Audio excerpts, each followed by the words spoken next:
Named for the Earth's most abundant igneous rock, say bonjour to the Citroën Basalt. This is the fourth model from the French brand in India, and it's entering a new sub-segment within the compact SUV space, the new mass model compact coupe SUV. A cleverly done, what they call jewel finish tail light. It kind of protrudes out, it's big, chunky, makes the car look a little upmarket, and it's clever because it's not LED, but it looks like LED. And that's the point, right? This is a vehicle that is built to a cost. The Basalt, like the C3 and the C3 Aircross. But the design is the redeeming factor for most Citroëns, and so in India too, we find that design makes the car not look like that. Now, the coupe SUV body style, that's what this whole thing is about, so let's focus on that. It swoops down nicely. As this body style goes, yes, it's nice and proportionate, in fact, possibly more proportionate than the other one. You know which one I mean.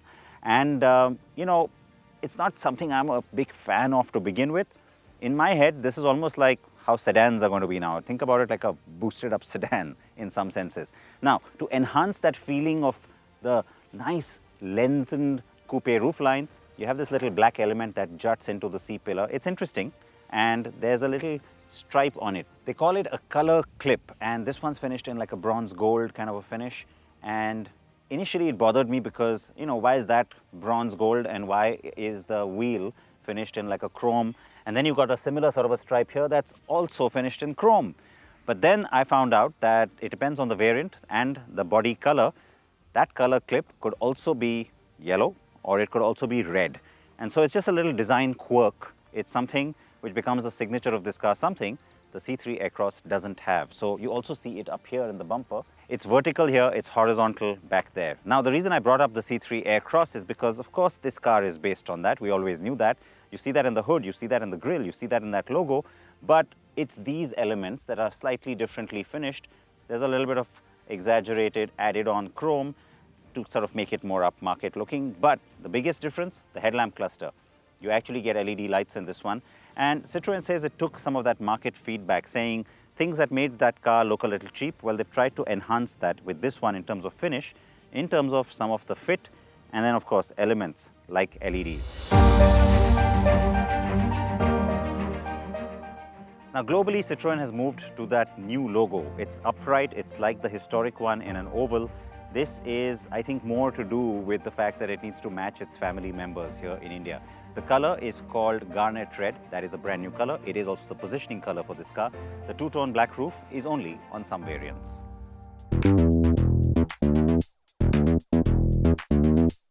Okay, some panel gaps remain imperfect, but overall, the Basalt looks good. But now let's show you its cabin. Satvik has more on that. The Basalt is a good-looking vehicle, and that continues inside as well. The dashboard layout is very similar to that of the C3 Aircross, and it has the same 10.25-inch touchscreen, the same AC vents, and the same dashboard configuration. However, this now gets an automatic climate control, which will also be seen in the C3 Aircross and the C3 in the coming weeks. But while this has toggle switches for the AC vents, there is no button to directly switch it off. You have to go all the way down. I mean, simple push of a button would have been easier. It also gets a wireless charger at the bottom here, which has the new logo for Citroën. Nice touch there. And the overall plastic materials used on the dashboard are much better than on the C3, but on the doors, not as great.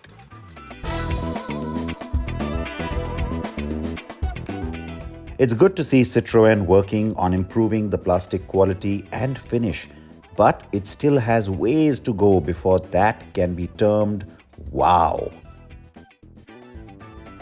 The space at the back seat for a coupe SUV is amazing. I have lots of headroom for my 5'11" body structure.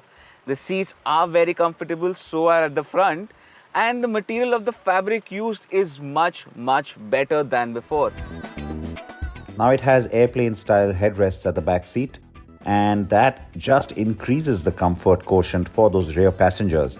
But that's not all. The Basalt gets a very unique feature. It's this, the tilt seat cushion with 3 settings. And at the highest setting, it's very comfortable. And as you'd call it, good under thigh support. But very strangely, Citroën is only giving it with the automatic gearbox and not the manual gearbox. Why, Citroën? Why?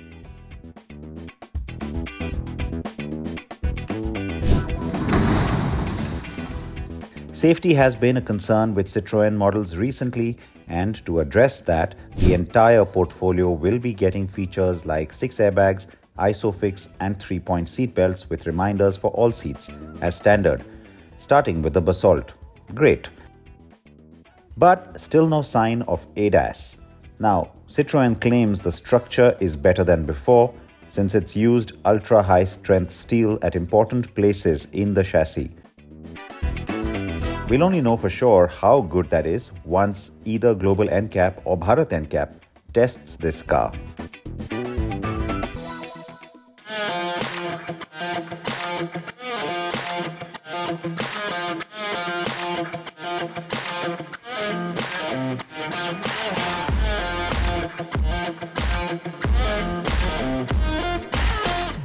Familiar territory with the powertrain because of course it's shared with the C3 Aircross.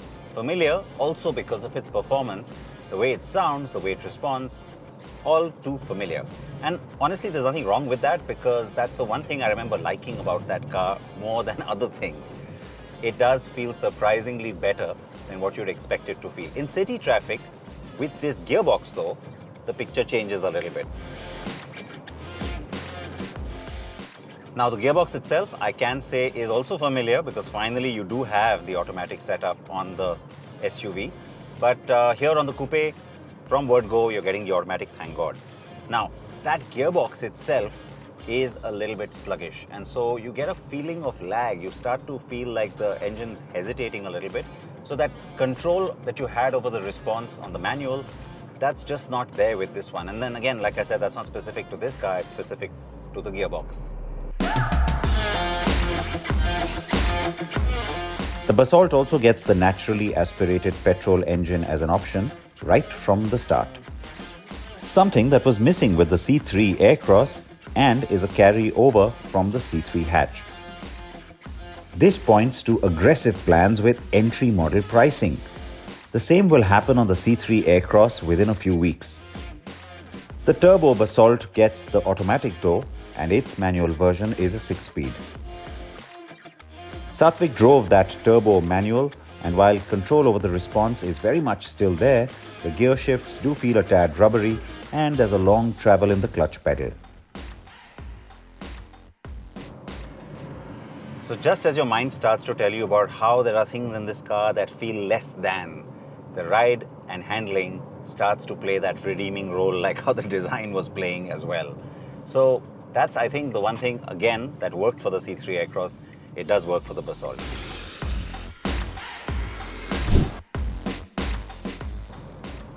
So for all the little chinks that show up on the performance, it's the suspension that really swoops in and makes things better. And you know what? I was sitting in the back as well earlier when my colleague Anand was driving. And I can tell you, even at the back, the car feels surprisingly comfortable. And also, that whole sloping roofline, no problem. But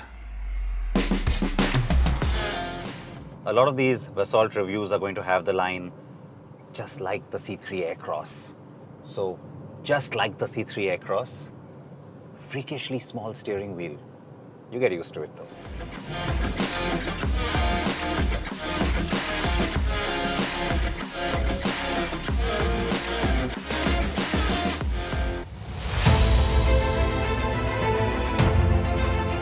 So here is the clincher. The Basalt starts at a very aggressive 8 lakh rupees ex-showroom. That's clearly for the naturally aspirated motor with the manual gearbox. So I'm expecting the top-end turbo automatic to stay just below 15 lakh rupees. Now, is this the beginning of the French Revolution in the Indian car bazaar? Sure looks like it. With the Basalt, it's game on in the compact SUV segment. So, since the Basalt drives relatively well, looks like $1,000,000 and is fairly comfy. And with those prices, it looks like a winner. Now, will Stellantis market this one better?